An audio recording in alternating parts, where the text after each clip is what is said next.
Hello and welcome to Politics Tonight, where we dig and go beyond the headlines. For informed analysis of major political stories in Nigeria, I am Olajumoke Olatunji. As the new administration settles for governance, President Tinubu makes his first set of appointments, names outgoing Speaker of House of Representatives Femi Gbajabiamila as Chief of Staff and the former Governor of Benue State Ugochinyere as Secretary to the Government of the Federation. On the interview segment for today, we focus on the 10th National Assembly leadership battle with a member-elect of the House of Representatives from Idato North and South Federal Constituency of Imo State, Ikenga Ugochinyere, as our guest. Please stay with us. We'll be right back. Welcome back. You're still watching Politics Tonight, digging beyond the headlines. And now to some developments in the polity. President Bola Tinubu has approved the appointment of the outgoing Speaker of House of Representatives, Femi Gbajabiamila, as Chief of Staff and a former Deputy Governor of Jigawa State, Ibrahim Adeja, as Deputy Chief of Staff. In a meeting with Progressives Governors Forum in Abuja, the President also named former Governor of Benue State and former Minister of Special Duties, George Akume, as Secretary to the Government of the Federation. The appointment takes effect from 14th of June 2023. This is President Tinubu's first appointment since he was sworn in on the 29th of May. It is expected that other appointments will be announced in the coming days as the Tinubu administration begins work. President Bola Tinubu has met with governors on the platform of the All Progressives Congress APC as part of a series of meetings he held at the presidential villa in Abuja. At the meeting, President Tinubu made it clear that he inherited assets and liabilities of the previous administration, but insists his government will be proactive in introducing plans and programs that will have direct impact on the people. The president said his administration will consider a review of the minimum wage and seek more ways to increase revenue. TVC News State House correspondent Femi Akode reports. This kind of meeting between President Bola Tinubu and the Progressive Governors Forum is the first of many more meetings that will help the APC administration plan and coordinate the implementation of policies and programs in its manifesto. It was also time for a frank talk on the state of the nation, especially the prevailing petrol crisis caused by government's decision to stop the payment of petrol subsidy. President Bola Tinubu acknowledges the challenges the country faces and has promised to consider a review of the minimum wage. We need to do some arithmetic and soul searching on the minimum wage. We will have to look at that. We are digging deep into the revenue of the federal government. We must strengthen the source and application of those funds. Where is it coming from? I had Security Council meeting yesterday. Two of the items, mainly security, then revenue.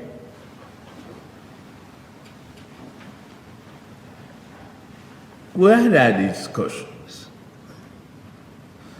and I want you to please continue in that line.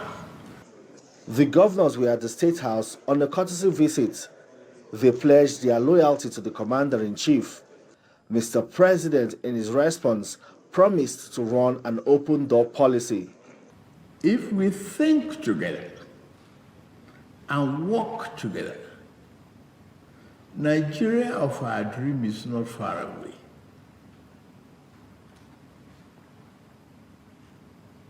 Be sure we're not going to have the multiple exchange rate anymore.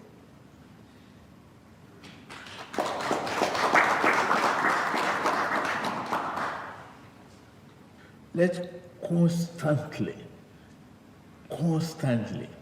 deliberate, think together, and maintain an open door policy. get that one clear. After meeting President Tinubu, the APC governors briefed State House correspondents and defended the decision of government to stop the payment of fuel subsidy. The president's announcement on the withdrawal of fuel subsidy payment caused an instant ripple effect across the country and inconvenienced citizens and motorists who had to spend so much time on queues waiting to get the products. Now President Bola Tinubu wants to leverage on the partnership with the APC governors to explain to Nigerians what his administration seeks to achieve.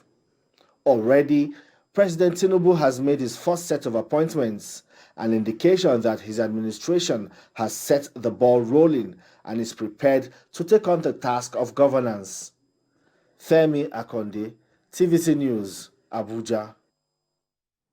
A high court in Makadi, Benue State has affirmed the suspension of Ugochinyere from the People's Democratic Party (PDP) and his removal as the party's national chairman.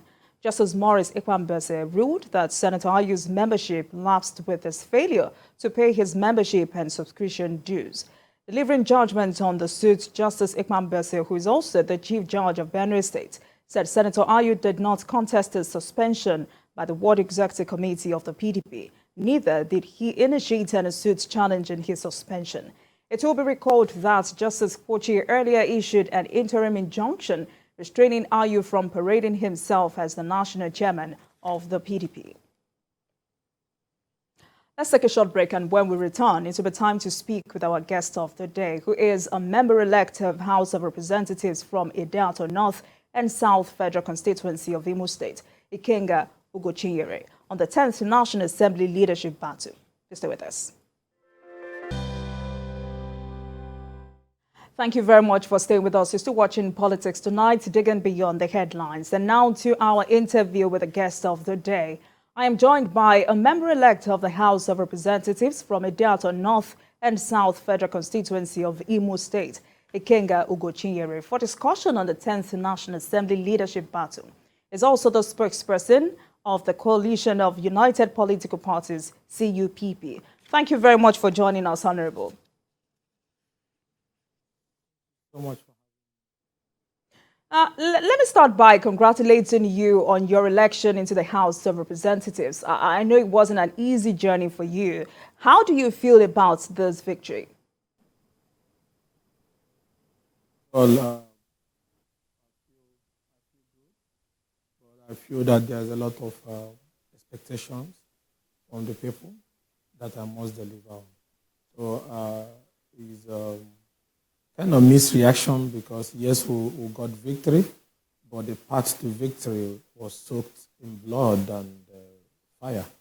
And that is the part that pains me. Who survived what I call the onslaught of the Labour Party in the Southeast. How did you achieve this victory? Well, we got very close to the voters and we had one-on-one interaction. A period of 3 years, we tried to reach everybody in all the rural areas, in all the kindreds and community, women gathering, and so on and so forth. And then we had younger canvassers between the ages of 18 to 25 that took our message door to door. So we were able to reach over 28,000 people before election day, one-on-one. So why was the Labour Party so strong in the Southeast? And was there any time you felt you could lose? Because it was a movement, we were concerned and worried because it's not just about Labour Party, it's about decades of feeling of marginalization and lack of proper integration and inability of different political parties to keep to their promise to people from the Southeast. So, and also the burning desire to also have a new Nigeria, where they will also be included. So they felt they have had enough of the regular promises that comes from regular political parties. Then they wanted a new direction, and they went that direction.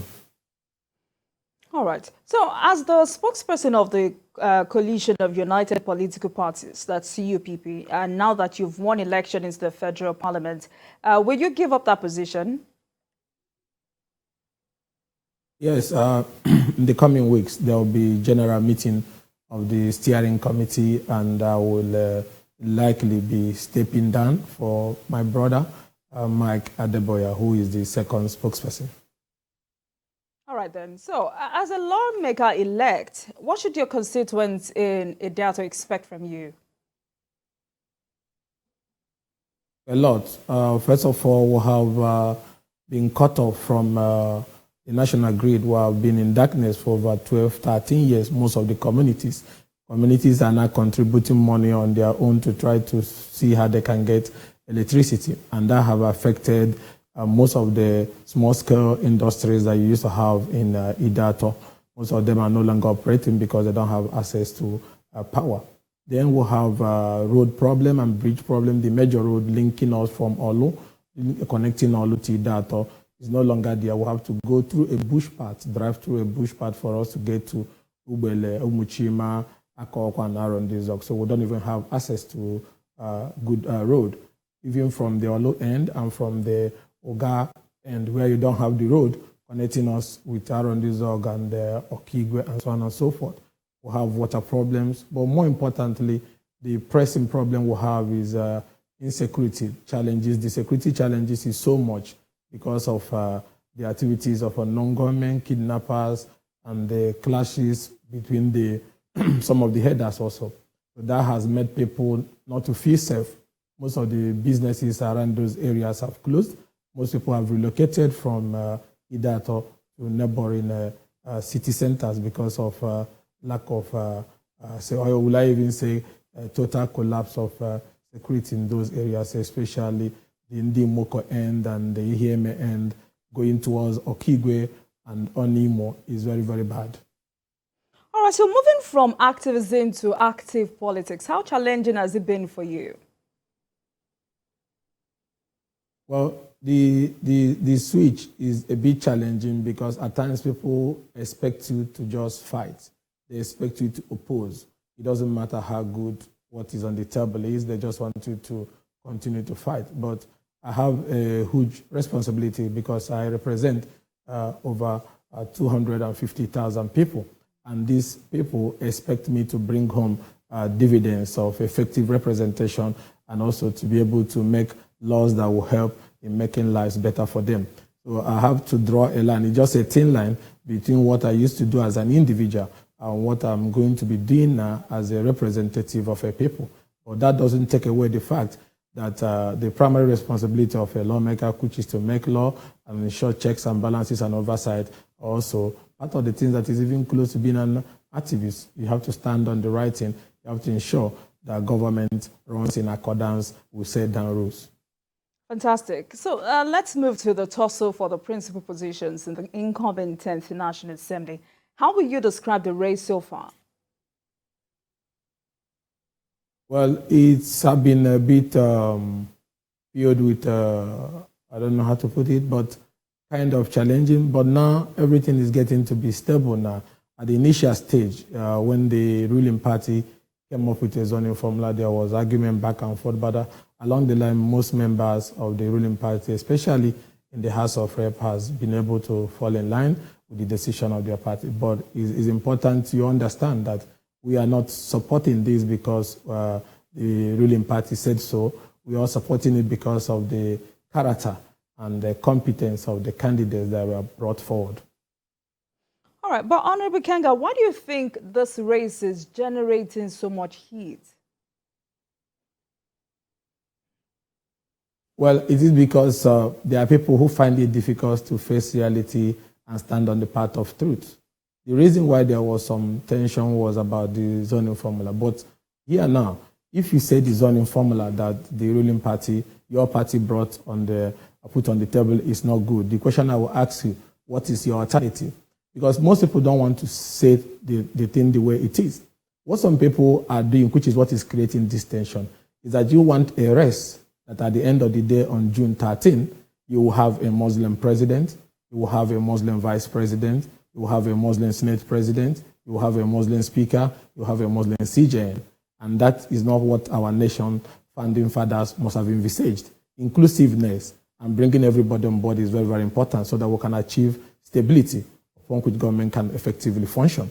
And I said, okay, for instance, these positions, both the speaker and the Senate president, have been in the North for 16 good years. And then the party said the position should go to South-South, which has never had it for 24 years since our return to democracy in 1999. And I said, the only condition upon which this agitation by these few can be genuine is that you say, okay, I don't agree with what the ruling party said. Let's go to Southeast and take, or let's go to South-South. You can put the speaker in South-South, or you put the Senate president in South-South, or put it in Southeast, the other candidate. But they said no. They want particular candidates from the North to take this position. Then I said, where is your sense of national cohesion and unity?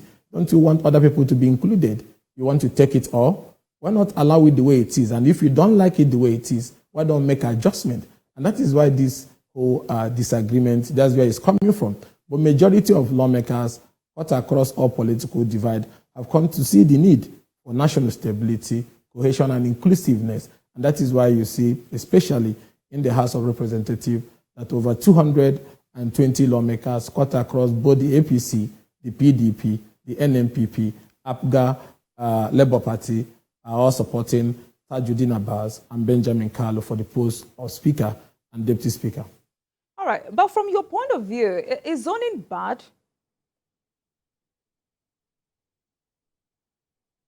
Come again. I'm asking you, is zoning bad? No, how can zoning be bad? Zoning offers inclusion. Zoning offers stability. And that is why I said that the founding fathers included it even in the Constitution for federal character, equality, so that everybody will effectively have a seat on the table. There is nothing wrong with that. So that's why I said, even if you don't agree with the zoning formula, what you can do is to bring something that is better than what has been put on the table. But now you want to turn it upside down. You now make it look like there are people that are more superior than others. All of us are equal partners in the Nigerian project. We may not agree with the APC in most of the things they do. But on this particular one that the opposition is not contesting, we said, from what you have done in-house, we have looked at it, especially also in the House of Representatives, and we're okay with it. And we told our brothers who have issues with it that if you say you don't like it, okay, take somebody from Southeast as Senate President or Speaker, or take somebody from South-South as Senate President or Speaker. And they said no, they want to take it to themselves. I said, then this struggle is not rooted in justice, fairness, and inclusion. It's about people's selfish agenda, people who want to capture the parliament. There is no people-driven interest around it, and that is why majority of lawmakers are not supporting that. And most of our colleagues are even thinking with the idea of it is high time we have implement the recommendation of the political conference of 2006 that recommended the principle of rotational presidency and governorship in the executive, both the federal and the state level, to ensure equity and fairness among all partners in the Nigerian project. So zoning, there's nothing wrong with it. It's actually part of the reason why you are having serious problem in PDP and other political parties, because people feel if you cannot include them, it means you don't want them. And it's high time we start respecting the feeling of others, that for Nigeria to work, all of us must accept each other and work together for Nigeria to move forward. All right. So, I mean, this decision of APC to nominate candidates for the 10th National Assembly positions is generating reactions such that some aspirants have refused to drop their bids. How are the opposition parties reacting to this? Well, for the first time, unlike what we had in 2015, where the opposition was actually involved and negotiated a deal that saw the opposition bringing on board the Deputy Senate President, while the ruling party brought the Senate President. That was Saraki and Ekweremadu, because the numbers was not, the ruling party didn't have the numbers to do it alone. In this case, it's not happening.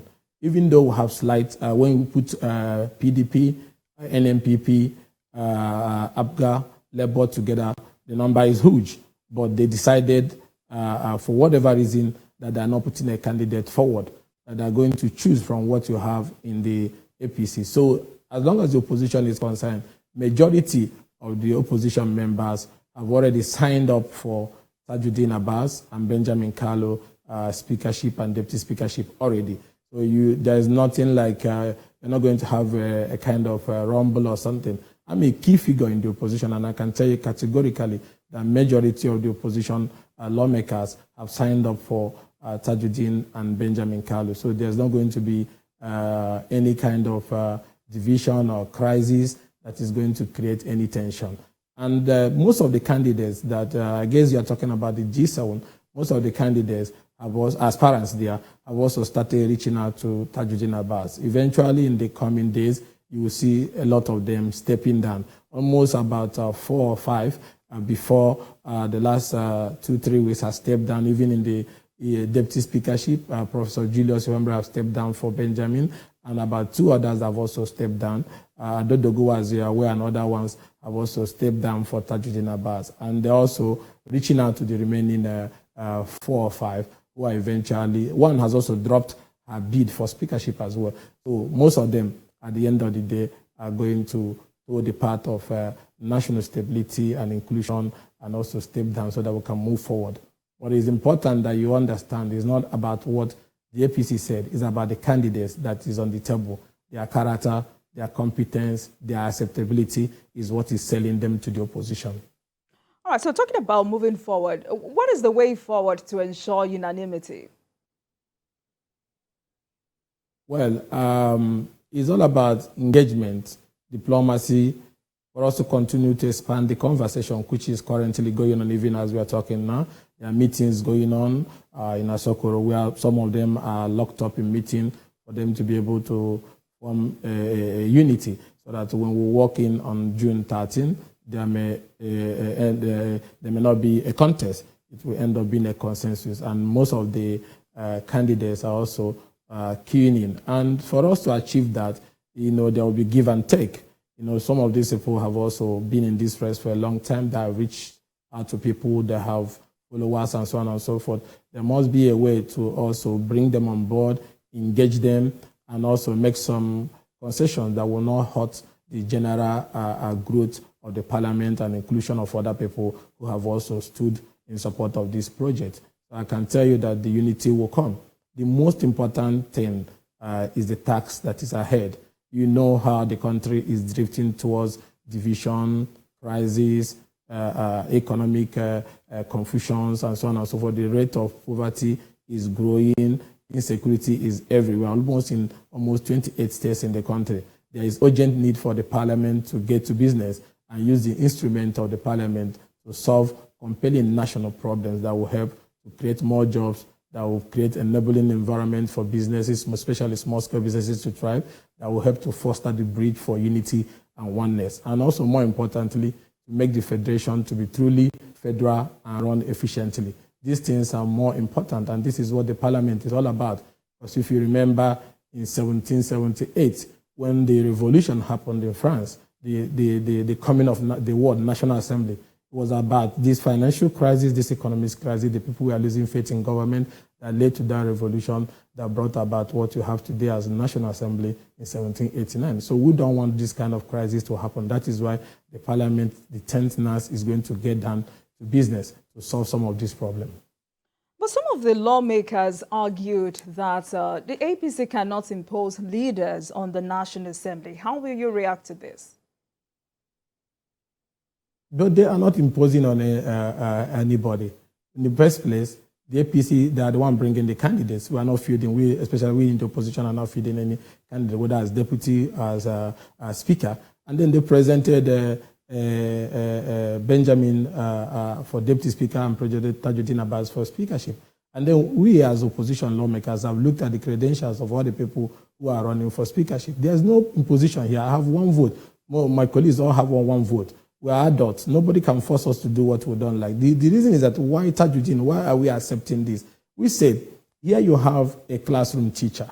You have a lecturer that was a pioneer head of banking and finance in New Bamali Polytechnic in Zaria, and head of banking and finance in Kaduna State Polytechnic. Rose to become the general manager of Just Division of British Tobacco Company, and then later on became a a member of the House of Representatives. That was in 2015, under 2011 under CPC, 2015 under APC, and 2019 under APC. And then he was House Committee Chairman on Solid Minerals, Deputy Chairman on Legislative Compliance, and the House Committee Chairman on Land Transport, where he helped the Transport Ministry to get the needed legislative support with which we have most of the rail line that is running in Nigeria today. And then you have a man that the primary responsibility of a lawmaker, which is to make law, he has fulfilled it 1,000%. This is the only man today that has sponsored 74 bills. He had 43 in the 8th National Assembly, and then 74 in this 9th Assembly that is end. If you put it together, over 100 and something bills by Tajuddin Abbas. And then 21 of these bills have been signed into law by the president. Same with his deputy, Benjamin Carlo, a lawyer, who has sponsored 43 bills, and over 2 have been signed into law. So are you not going to say, because I'm in opposition, I look at somebody who has not moved one bill, one motion, and I say I will follow him just to prove that I'm in opposition, that I want to oppose? Or should I follow the person that have sat, attended sittings, moved 74 bills, total of 100 and something when you put 8 and 9 together, the session together, and his deputy that has moved over 43 bills? And that is, they understand the intricacies of the lawmaking process. They can effectively preside. You have Benjamin Carlo, who is a lawyer by profession, and most of the job of the deputy speaker is like the administrative head of the parliament, in charge of even the Constitution Amendment Committee, and he's a lawyer. That makes the job easy. So if somebody can have 74 bills and over 21 have been signed into law, and then you say I should not follow him, I should follow somebody who has not moved one motion, one bill to his name, I don't agree to that, because we cannot continue to overlook the primary responsibility of a legislator and then continue to focus more on running from one ministry to the other. That is not the major work of a lawmaker. It's for you to sit in chamber, make good laws, effectively represent, oversight, and so on and so forth, and speak for your people. So because of that, we agree that his candidature is the best among the people that is running presently. And apart from that, there is something about his humility that you cannot resist. He's accessible. You can call him anytime. He will answer you. And that's what members. I cannot be a lawmaker and I call my colleague and he cannot take my phone call, because we are equals. Every federal constituency is the same, and we are representing the people. So that accessibility is very important for us to be able to deliver on our work. And that, apart from that also, you need to understand that when you put all these people together and you look at their character, their competence, their history, their achievements, there's nobody among them, with all due respect to my colleagues who are running, that is better than Tajuddin Abbas and Benjamin Carlo. And I have to do this. I have a strong opposition background. But I say, should I, because I'm in opposition, I should not pounce on them, ignoring these fantastic qualities and achievements that they have? I have to look at it from a mature angle. And I said, we are going to support them. And we have sat down with them and said, this support does not mean that we are going to be serving dinner at the table of the executive. Any moment you fail in discharging your responsibility as a lawmaker, and then you want to deliver the executive on the dinner plate of the executive, we will have issues with you. But we want a harmonious working relationship with the executive so that we can be able to deliver on what our people need. It's not about fighting. It's about making Nigeria to work. But when people that are in the Nigerian project are not playing in accordance with the rule, the parliament will come in to save the day. But for now, let's have a leadership that can carry everybody along. For the first time in history, 80% of people in different political parties, in NNPP, in Labour Party, in PDP, in YPP, in ADC, are supporting Tajuddin Abbas and Benjamin Carlo. You can see that they are acceptable across all board. It's not even an issue of where you come from or which party you belong to.